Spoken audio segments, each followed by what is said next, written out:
my 6. What's up, everybody? Welcome back to the most amazing homesteading channel on the planet that has nothing to do with homesteading off the grid. Got another story for you today. I'm going to read it to you. It's going to be a bit challenging because I forgot to bring my tripod up here to the campground with me. So I'm going to be holding the phone with one hand, the manuscript with the other, reading. But that's kind of neat because we can kind of be mobile here, huh? Get my 6 means watch behind me. You never know who or what may or may not be seen in the backdrops of these videos. So this one's a little bit longer than the last few stories I've read, so I'm going to go ahead and get into it. If you have a story, something that you experienced or somebody that you know experienced in regard to the paranormal, supernatural, cryptids, UFOs, aliens, and you want us to share it here with the channel or in print, email it to us. The email address is crazylake@mail.com. Give us your permission to use your story however we would like to, and we'll do just that. All right. So this one is called The Ghost Polluter. It's submitted anonymously. I'm not trying to make, there we go. Yeah, I thought I saw that yesterday. Watch it. Oh, there was another one moving. All right, you watch back there. I'll read the story. Kevin, I'm giving you this story to do with as you please. You can make a video of it for your YouTube channel, Homesteading Off the Grid, which I agree is the greatest homesteading channel on the internet that has nothing to do with homesteading, or you can put it in one of your upcoming true haunting books. Either way, I give you my full permission, and all that I ask is that you keep me anonymous. I am quite known in my community, not so much because of anything I've done, but because my wife is a very successful person. She started out as a grant writer for public libraries, worked her way up to colleges, and eventually was appointed to the state government. Now, for what purpose and in which state, I'll not say, out of fear I may have said too much already. So folks, if you want to submit your story but remain anonymous, you can do that, just like this story submitter here. I feel you'll be able to relate to the first part of my tale as it involves an annoying neighbor. I know you've had a couple of those. Yes, I have.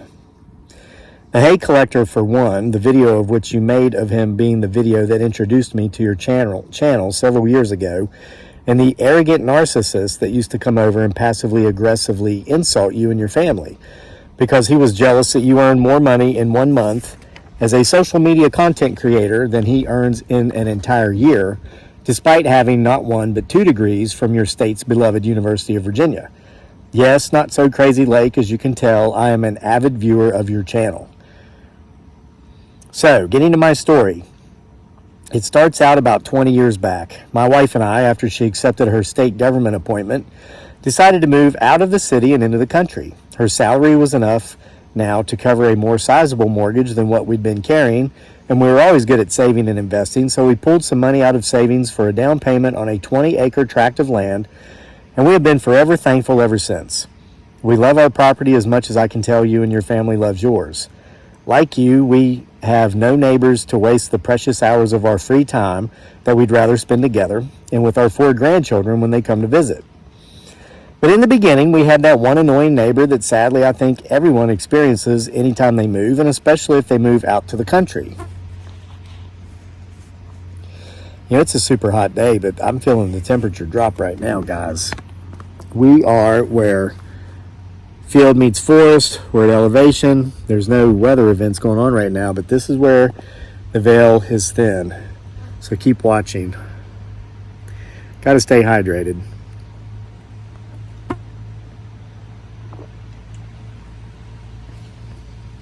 All right, let's watch over there for a while. Like your hay collector, there was an old farmer who'd taken the hay off of our property for many years before we bought it. Once we acquired the property, we made it clear to this gentleman, and I use that term loosely, that he was no longer allowed to take the hay. We wanted...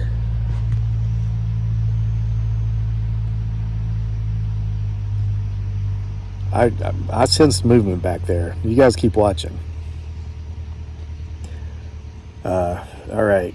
We wanted to allow the land to forest over, which it has, and it's a beautiful forest. And we told this man as much when he asked what we were going to do with the property, even though we didn't owe him or anyone else any explanation.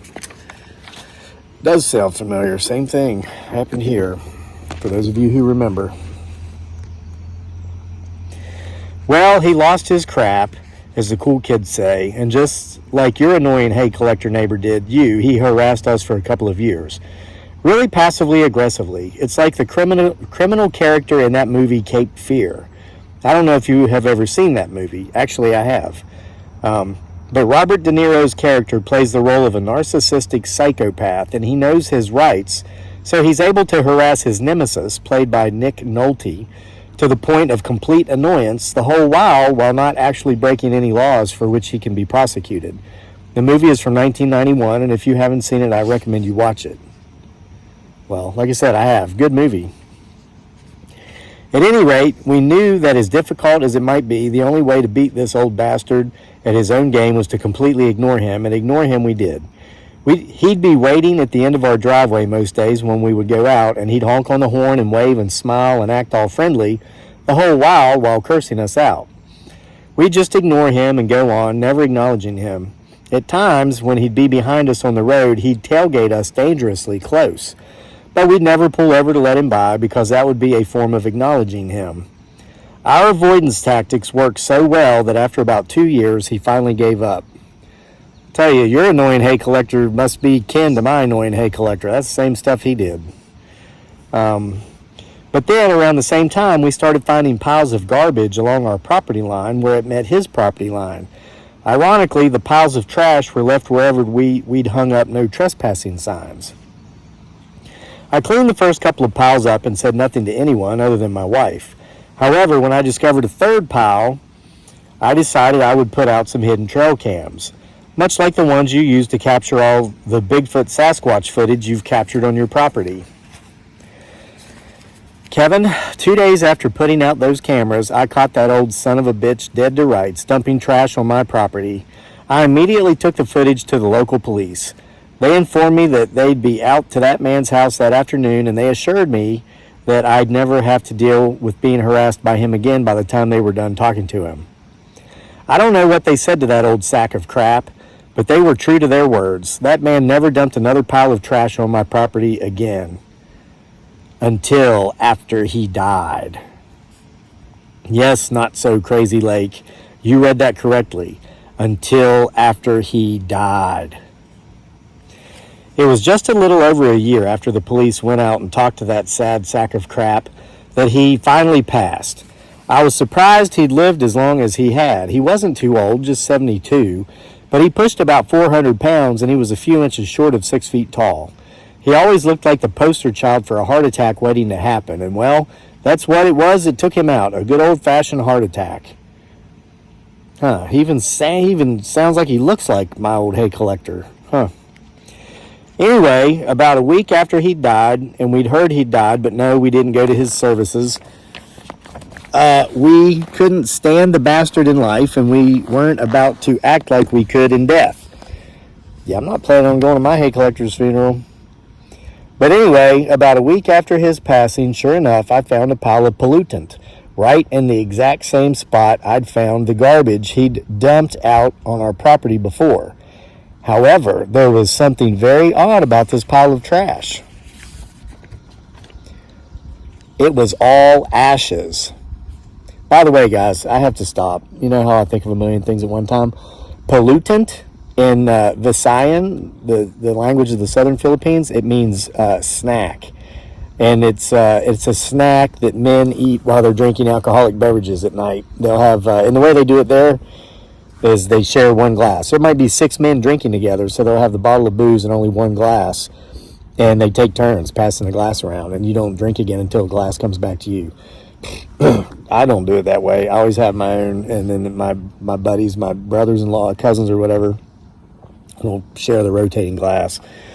That probably didn't work out too well during COVID, but there'll be a bowl of something to snack on in the middle. It's usually a grilled fish, and you just pick parts of the fish off and eat it as you're drinking and talking, and they call that pollutant. Isn't that neat? All right, back to the story. Okay, but this trash he found was all ashes, but not like a big pile of ashes. All of the garbage was still in its original form. It was just gray and ashy, and if you touched it, it collapsed. There were soup cans, cereal boxes, beer bottles, anything you could think of to be in a garbage bin, but it was all gray and ashy looking. You could even read the names on the labels, but the moment you touched them, they would disintegrate. Wow. I'm kind of in my mind envisioning maybe if you like throw a beer can in the campfire, then the next morning it's all silver and gray. At first, I assumed maybe the old bastard had had a relative or friend with whom he'd shared his story of polluting my property, and that they'd come out to burn some garbage in effigy to him. But that wouldn't explain away the strange way in which all the garbage burned, but without burning. I put it out of my mind, but a week later I found another pile of ashy, burned, yet fully intact garbage. I'd taken down the trail cams about 6 months after the police had talked to the annoying sad sack, that amount of time being all the acceptance I needed that he wasn't going to throw garbage on my property again. After finding that burnt-looking trash for a second time, I put my trail cams back up. Kevin, what one of those cameras captured the following week sent chills down my spine. It caught the ghostly image of that old, annoying, sad sack of crap dumping what appeared to be a pile of garbage on my property. Anonymous writer, how do you really feel about this guy? And just like the piles of garbage I'd found in the previous 2 weeks, everything in it was gray and turned to ash upon touch.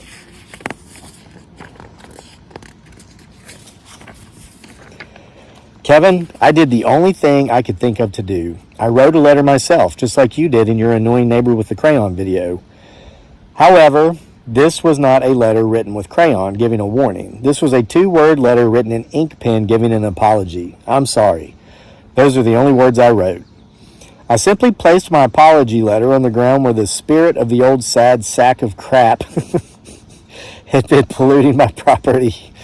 It's been more than 18 years now, and so far we'd had no more problems with polluters from this side of the grave or the other. Kevin, I'm so happy that you started accepting stories about the paranormal and supernatural. I've held this story in for years. I've never even told my wife what that camera picked up and how I handled it. I knew she would believe me, but I didn't want her to worry. Again, you have my permission to share this story however you deem fit, or not at all. Keep up all the good work you do on the greatest homesteading channel on the entire internet that has nothing whatsoever to do with homesteading. Homesteading off the grid. Anonymous. Thank you, Anonymous. Glad you finally had an end to your relationship with that sorry, sad sack of crap, both in this world and the ever after. But folks, what a story, huh? So if you have a story and you'd like me to read it here on the channel or put it in print in a True Hauntings publication, go ahead and email it to us, giving us your permission to do so. The email address is crazylake@mail.com. Let us know if you saw anything in the background. I want to thank you all for supporting me at Sick Twisted Humor on Facebook and now also on Instagram. Go over to Instagram, search up Sick Twisted Humor. In less than a week, we're like almost monetized, really killing it over there. And I know it's largely because of your support and support from the folks over at Sick Twisted Humor on Facebook. Can't thank you enough.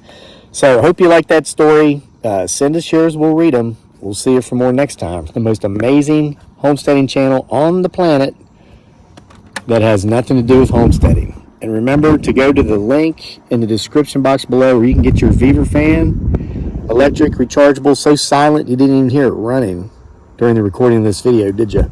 But it allows you to get out in this heat and enjoy the outdoors without being miserable. See you for more next time.